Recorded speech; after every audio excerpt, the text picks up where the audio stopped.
I swear, 2025. This is a biographical comedy drama. It's the true life story of John Davidson, who was born in 1971. I remember during the turmoil of 1989, which was one of my toughest years, a friend telling me about this documentary that she'd seen. And it was the first time I'd ever heard of Tourette syndrome. Um, it was a time I was feeling sorry for myself, and I was going through a lot of torment at that time. And um, just hearing about the plight of John, who was in that documentary, um, gave me a lot of pause for thought. Um, it was absolutely groundbreaking, so difficult and yet so amazing. So thinking about Tourette is where um, people have involuntary tics or say things that they can't help, and it's often the first thing that's on their in their mind at that time. It's often intrusive thoughts. It's the sort of stuff that, we really wouldn't want to say out loud to the rest of the world. And so to not be able to control that and to embarrass yourself in front of everyone else, oh, it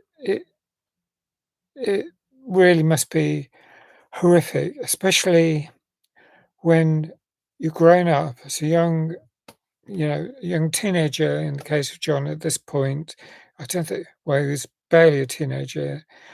Um, in the earlier scenes we see in his life, which are 1983, 84. I guess it's sort of age 12 or 13.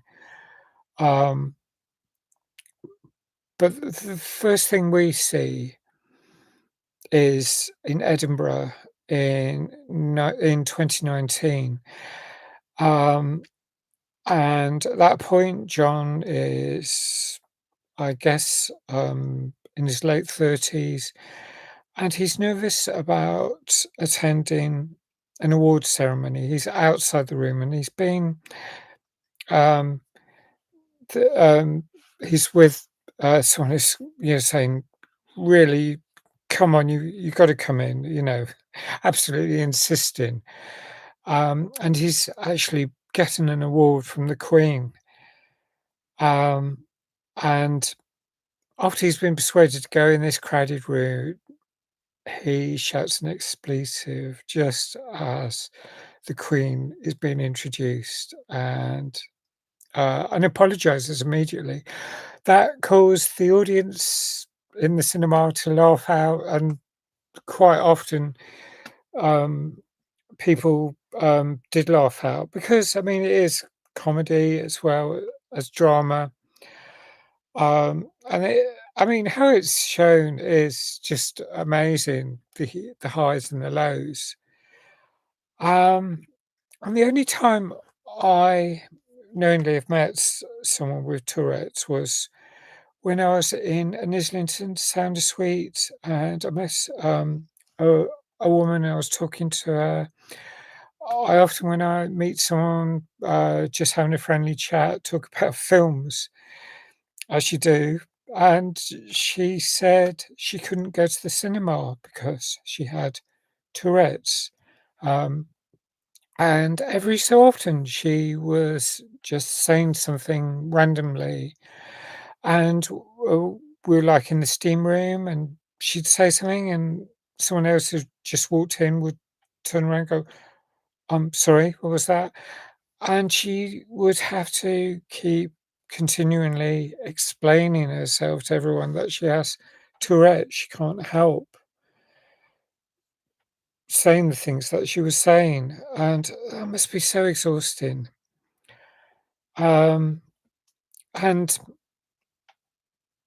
back in, like, 1983 when, John's going to this new school, um, he's sort of, um, meeting the other students and in class, he's experiencing these tics and all the other kids are, like, laughing at him, his classmates, and then the teacher shouts at him, tells him he needs to sort himself out, excuses him go to the toilet, but, um, he can't help it, and yet no one understands it. And then there's scenes where he's at home and he swears at the dinner table or spits, and his father gets angry and his mother banishes him to sit by the hearth, by the fire, and told if he's going to spit at dinner, he has to spit into the fireplace. Um, and of course, we know more now, but back in at that point, it was so little known. I mean, 1989, it was a groundbreaking documentary. John is Not Mad. That was the name of it. Um, and gosh, I have to.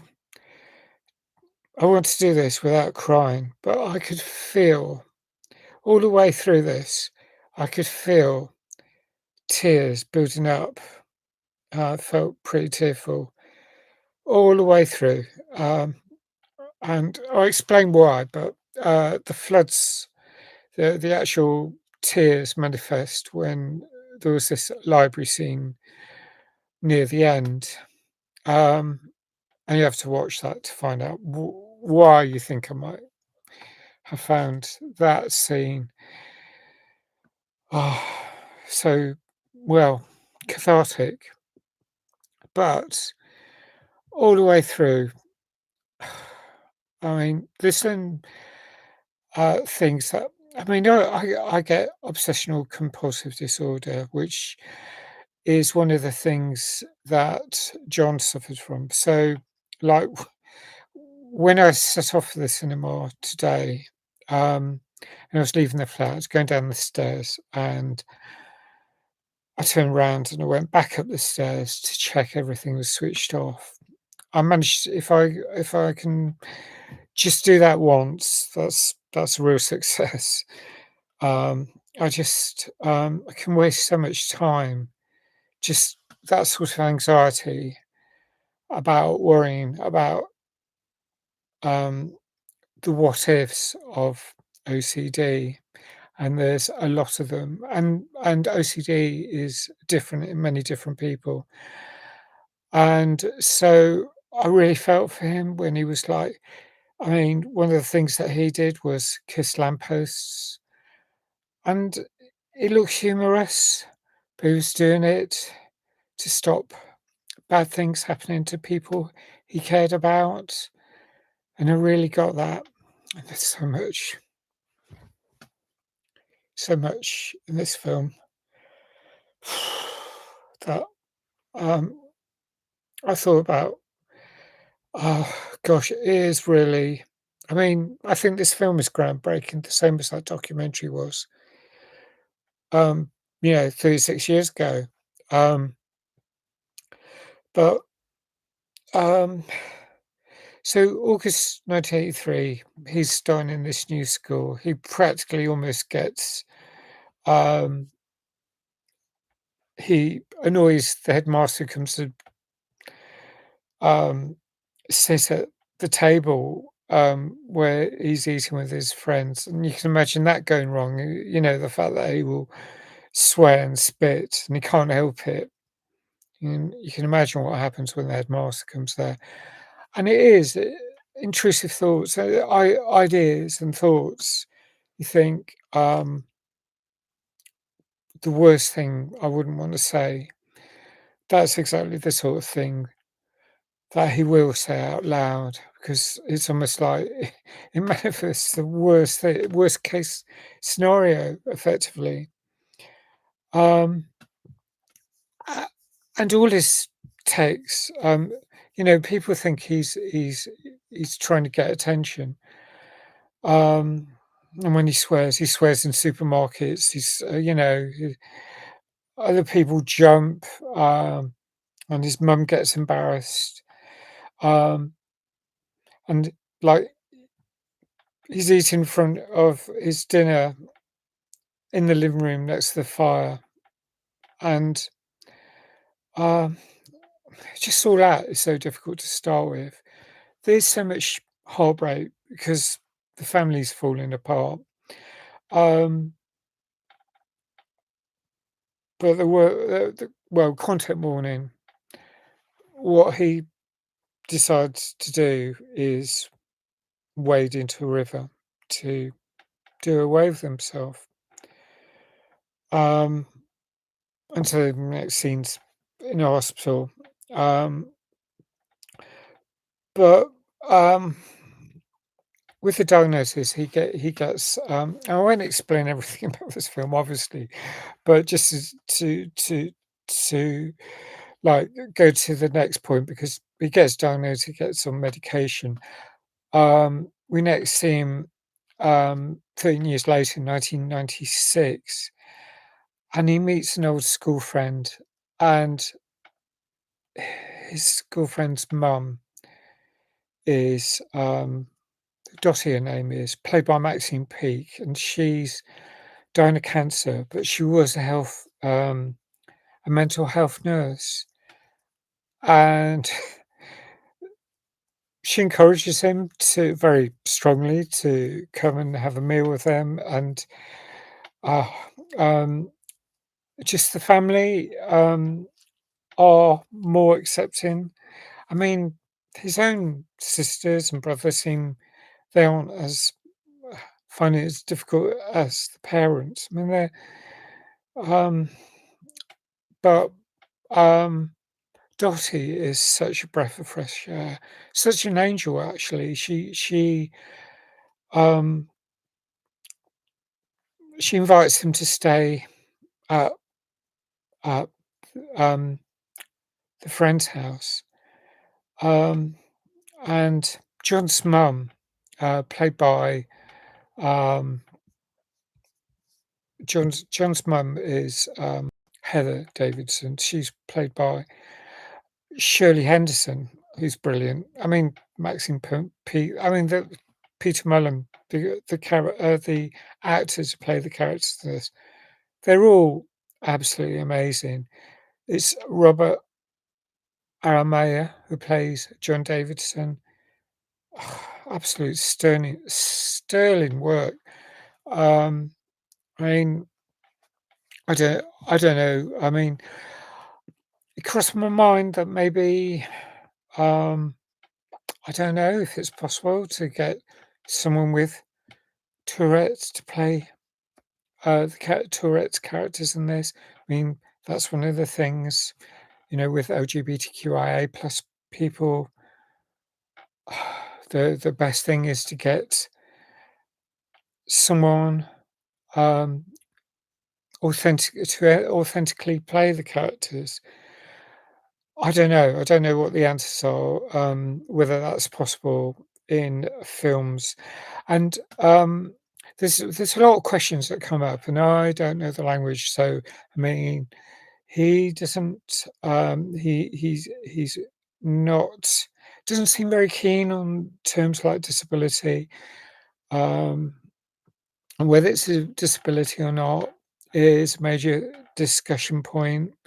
It's not something I know. I mean, I know what to say. I'll just describe it as a condition. I guess that's all right. Um, but the main thing is the observations as we go through various steps. We see him in the 90s, perhaps the noughties. As he grows older, he finds work. I mean, it's such an so many huge highs, huge lows. There's fights in pubs, court cases, encounters with the police cells. Oh, so much. And uh, I, yeah, I mean, my my heart was really with them all the way through. It was just, I thought, an absolutely brilliant film, a real must-see film. Um, I mean, Dottie was instrumental in helping him, encouraging him to read about Tourette's as the subject was being investigated and learned about more.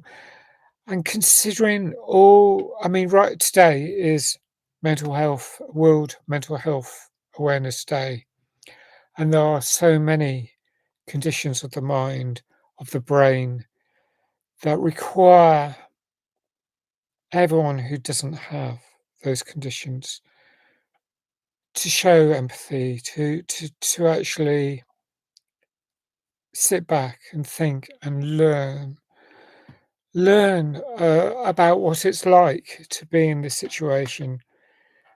Um, we are all different, and um, right at the moment, 2025, it seems like the door has been closed on empathy, on compassion, and that is so heartbreaking because through science we're learning more about people. I mean, there's close parallels with LGBTQIA plus. Again, um, it's it's the anti-LGBTQIA plus people who bully, who make lives so difficult for marginalized people. And the same applies with so many conditions like OCD, like Tourette syndrome, and learning about people.